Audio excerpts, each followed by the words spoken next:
Magandang araw po sa inyo lahat. Pakita ko lang po itong ginawa kong burner.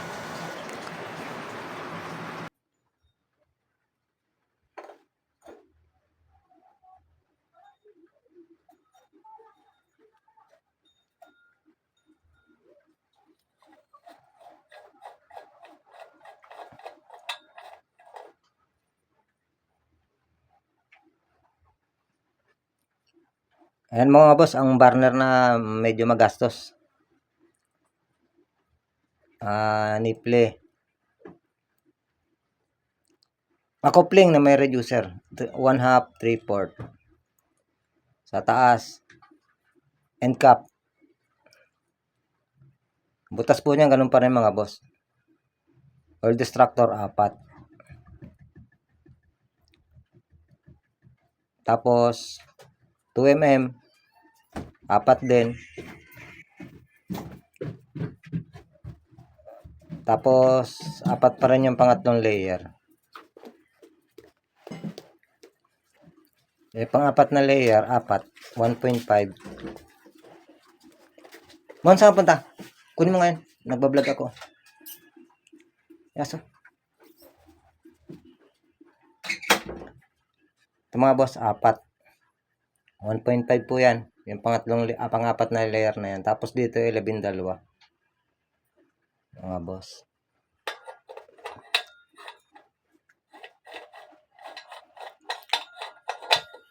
Yung nakabaon, di media lang mga boss. Di media lang po yung nakabaon.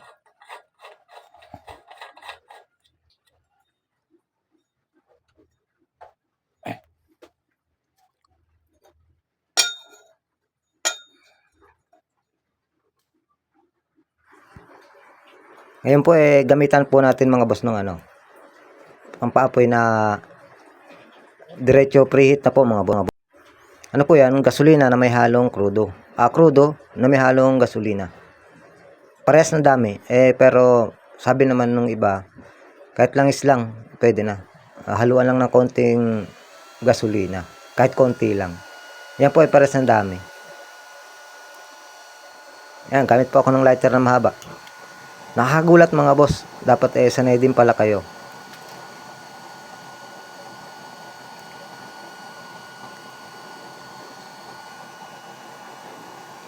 Nakit yung mga boss.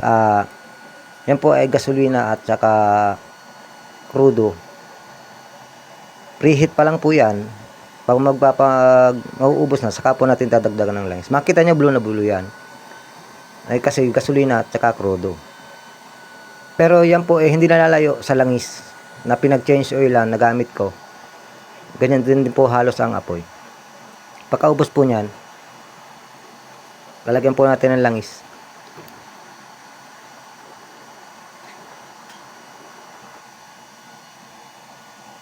Ikaw.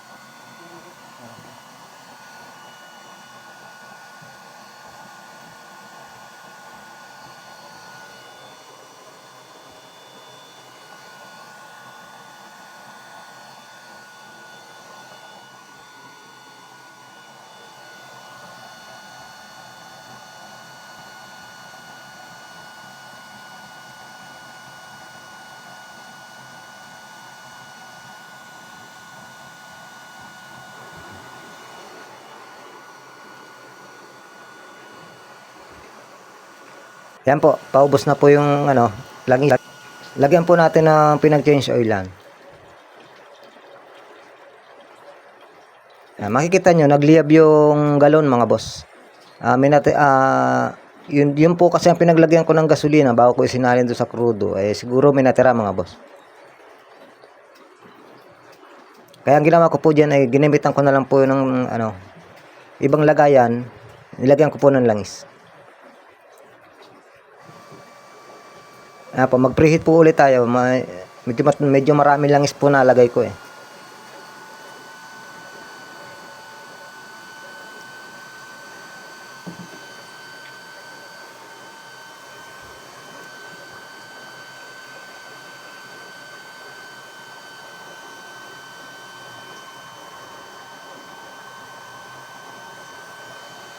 Yan po ang kagandahan sa pag mayroon siyang pressure cap mga boss na natatanggal Kasi habang para hindi mamatay ang apoy habang nag-uumpisa pa lang ulit. Bali nagpanibago po kasi Para po hindi mamatay ang apoy, tatanggalin muna po natin yung pressure cap.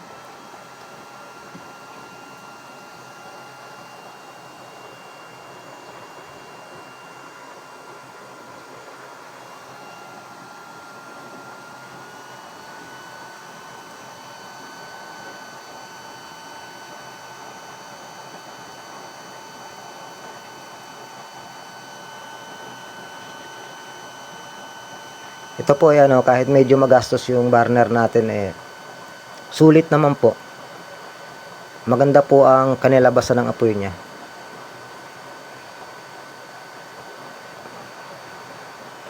Kahit medyo matrabaho dahil makapal po lahat yung pabubutasan natin po diyan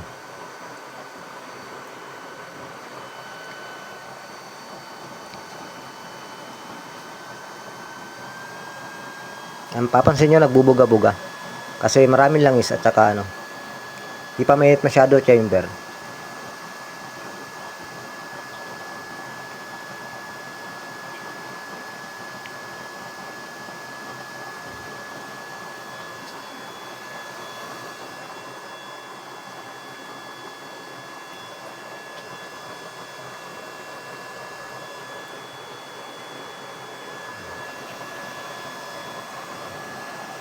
Ang pansinin nyo mga boss, pag sinalangan, maganda apoy.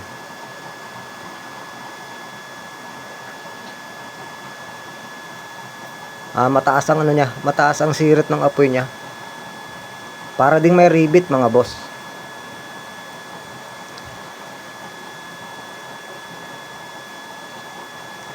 Mataas po kasi chamber natin mga bossing, pero kung mababa ang chamber natin, kung mga 8 cm lang, hindi po natin kaya patirikin ng ganyang kalatasang apoy.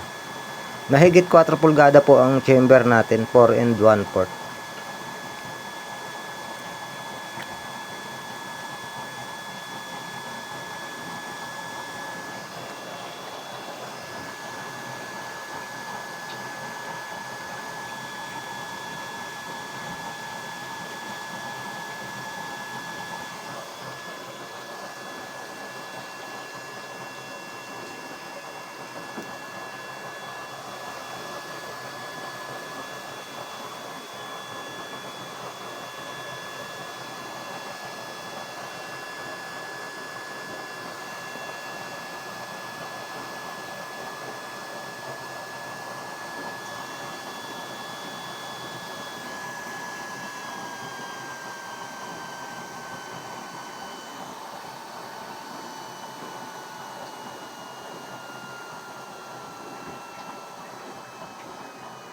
Itinatry ko pong pahinaan ng maraming langis mga boss. Tingnan po natin kung ano mangyayari.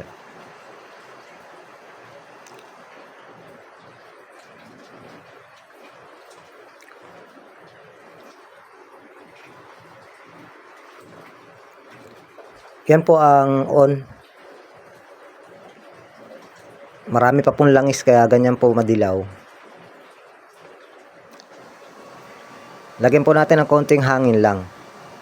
Halos mga 1/4 sa pihitan. Nakita nyo apoy mga boss, taas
Maraming salamat po sa pagsubaybay.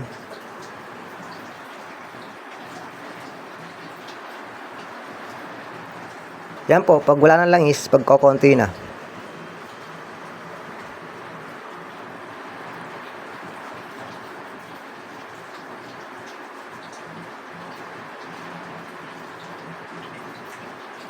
Hanggang sa muli.